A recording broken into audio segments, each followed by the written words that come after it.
What's going on, y'all? Machiavelli Mills TV. I'm here with my stepfather, Ice Mike. So, Mike, I want to talk to you about your upbringing in Chicago, Illinois. You grew up on the south side of Chicago, correct? South side of Chicago. South side. Okay, so you grew up in the 70s for most part. How was Chicago like during the 70s? In the '70s, it was violent, and you just had to be. As for me growing up, violence only came toward my way as if, like, I was a person that kept to myself. So I ran into people that was really violent on the street, and they try to push you over. I wasn't no pushover, things like that nature, and they were just people. People are just people. You know what I'm saying? Right. And they, you just sometimes you get what you ask for. Sometimes you can just ignore things. Okay. So did you do a lot of fighting growing up during that time period in Chicago? Yeah, I done a lot of fighting. Man. I'm surprised I ain't get no teeth knocked out, but I knocked out a lot of teeth. I ain't bragging or nothing like that there, but it is what it is. Yeah, I had black eyes, busted lips, you name it, I had it. Swollen jaws, things like that nature.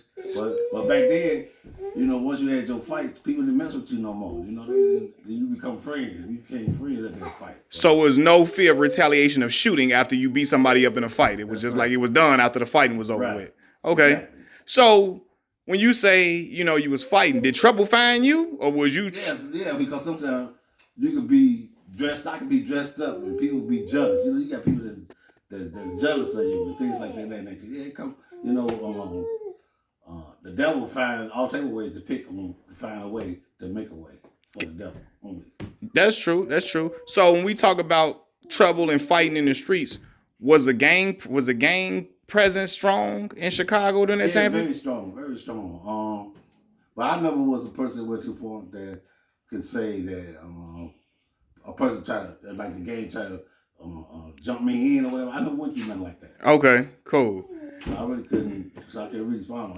Like I said, I maintained to myself, things like that in that nature, and I did what I had to do. Right. And Mike, I want to speak about this. You grew up in a household with both of your parents there. That's correct. So how did you think having both of your parents, how did that shape you as a young man in the city? Well, it made me the man I am today because without the father figure in the house, I think I would have turned out totally different as a street person. You know what I'm saying? If you didn't have a father figure, you would have been a street kid, you think? I think so. Got you. I could be wrong. That's the thought that I had. So describe your father for me. Your father is deceased. Well, my father, he was a strong man. He was a man. He was a God man.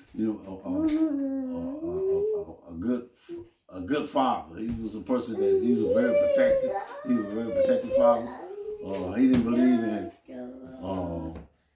like fighting women or either putting. When I was coming up, I couldn't even tap my sister on the shoulder to get her attention because my dad would say, "Hey, don't ever put your hands on." That's what I was in the kitchen one day. He said, "What I just tell you, Mike? Didn't I tell you don't touch?" I said, "I just touched her." He said, don't do that." So he looked at it as, I guess my daddy was just very protected. Right. We couldn't even touch our sisters back then. Mm-hmm. So to get their attention. Okay, so you was like he didn't want you putting your hands on a woman in no way, shape, or form. And you couldn't, and they just say if he saw you fighting somebody, and they just say you ran from him or something whatever, and you had to go. He'd go back in, and you go back. Where that boy live at? That you fight, you got to go back and go get him. You got to fight again. If you don't win in front of him, then he gonna give you a whooping. For real? For real. Man. So now I speak about your father passing away. Your father passed away when you were young? Yeah, I was 22. 22 years old when you. How did that? Were you close? Really, really close to your? Real close. Real tight. Okay. Real tight. Real bonded. How do you think that affected you when you're having your father pass away in your early 20s? Just hitting 20, really. Well, I couldn't get over it. When he passed away, I asked him to take me like 10 years to get over to really feel comfortable without his presence. Without his presence, you felt. Yeah. It took you about 10 years to really feel comfortable with him being gone. For an example, wherever I was at, I could be on the bus, I could be wherever, family gatherings, anywhere, and I just see somebody that looked similar to my dad, and they'd jump, they'd snap me out of it. So what the fuck you looking at? For real? Yeah, people. Wow. Okay. Got you. So you have how many siblings do you have? How many brothers? How many sisters? Well, there's 6 of us all together. I make one of the 6. Okay, got you. And you have how many brothers? I got 3 brothers. I make the 4th brother. Okay, got you. So, what do you fall in the ages? Are you the youngest, the oldest? I'm next to the youngest. Next to the youngest. Okay. So, did you feel like you had to protect your younger brother? Not directly, no. Okay, got you. We're 6 years apart. He kind of idolized me as much as I idolized him, believe it or not. Oh, you idolize your little brother. As much as he idolized me. Wow. What did you say about your younger brother that you idolize a lot? I like the way he carried himself growing up. He had a whole lot of girlfriends. Things like that. Gotcha. He took himself as, he was just a gentleman growing up. Got you. And people may not know this about you right now. My son in the background talking. But you like to dress up real sharp and clean. Where did you get that from? Sharper than a porcupine.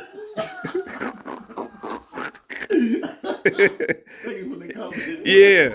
Well, I get that from my dad. Your dad was a real sharp, clean dresser? Yeah. Got you.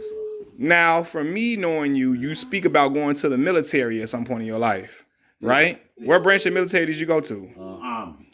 Army. What age were you around that time? 20, I think. 20.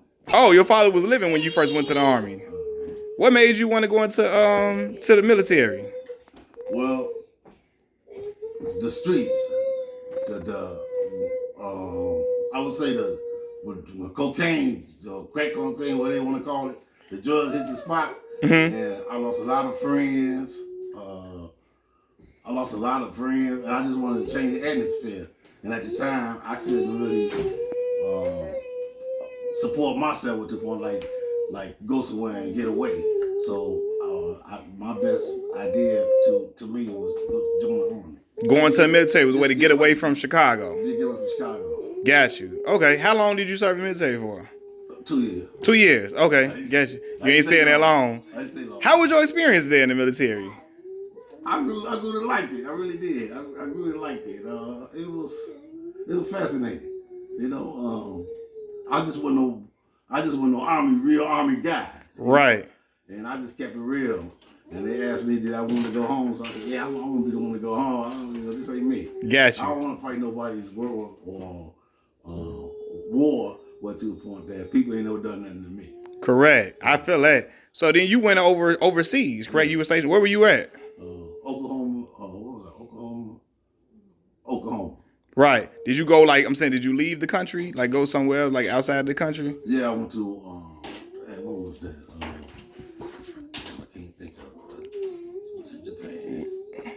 Were you in Germany or somewhere in Germany? Oh, East Germany or somewhere. I got you. Got you. Germany. Now you spoke about you boxing in the military, right? Yeah, I did. You got into that? Yeah, I did. Did you enjoy that a lot? No, actually, I was more like forced into it because I got into a fight with a person that we was like roommates in there. Well, anyway, I got fooled by the colonel. The colonel told me, he said, "Well, Michael, since you fighting this guy, we got a boxing tournament coming up.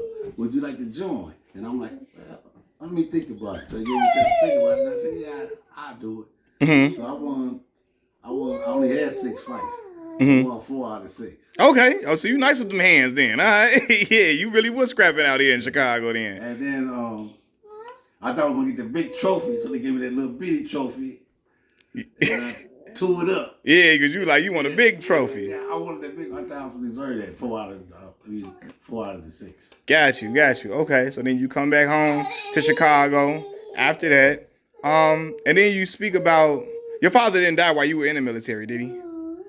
Or were you out of it at that point? No, he was still alive. Okay, got you. So, speaking about your other interests, you like DJing and things like that. Yeah. So you seem to be a kid that was always into music, right? Oh, definitely. Yeah. What type of music did you like growing up? Back then, I liked basically like R&B, fast music, you know. You like house music or something like that? I like it a little bit. I wasn't crazy, but I'm more into house music now than I ever been. Okay. I like it better now. I'll put it that way. Okay. Got you. Yeah. But when I was coming out, I liked a lot of R&B music. R&B music was your thing. You still like the jazz, R&B a lot. Oh, jazz. You like jazz too? Jazz. Okay. Cool. So, did your brothers or sisters share your interest in music like you did? I think everybody in my family love music. Okay. Yeah. So, everybody got a variety of different type of music they like. Got you. Which eventually led you into DJing a little bit, right? Yeah. Yeah. I used to DJ. I DJed for 7 years. For 7 years? Yeah, I DJed for 7 years. Where would you DJ at? I would DJ at like maybe some lounges, sometimes some halls. People might rent a hall, things like that in that nature. Okay. So what lounges were you at in Chicago? You know, like what areas in Chicago? 79th Street? No, I actually was like 95th. What was that? 95th and Ashland. In Ashland. Okay. Yeah. It was a place called, it was two places I used to DJ from. I can't call, I know one was called Sneaking Peak. Sneaking Peak? Sneaking Peak, and the other one was Phase 2. Phase 2. That's some Chicago names right there. Yeah, so I want to ask, like, during the time, what area of the South Side did you grow up in? Wow, that's a good question. I mean, we was everywhere. Yeah, you like.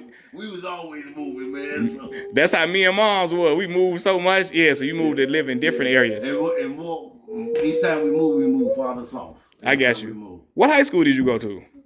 I went to Finger. I started with Finger. I graduated from CBS. Graduated Chicago Vocational. Okay.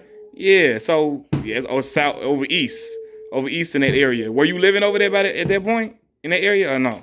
Well, no. I'm gonna say this. What made you leave Finger? Violence. Finger was crazy. Yeah. Within this period of time that happened, they just played the penny pool on the table, hitting the pennies off the table. Yeah. And the guy lost. He came back and shot a guy in the head. Shot a guy in the head at the school? For a penny. Yeah. Oh no, yeah, I'm with you. Your mom and dad said you got to go. You got to get up out of there. Yeah. So then you went on to Chicago Vocational High School after that. Got you.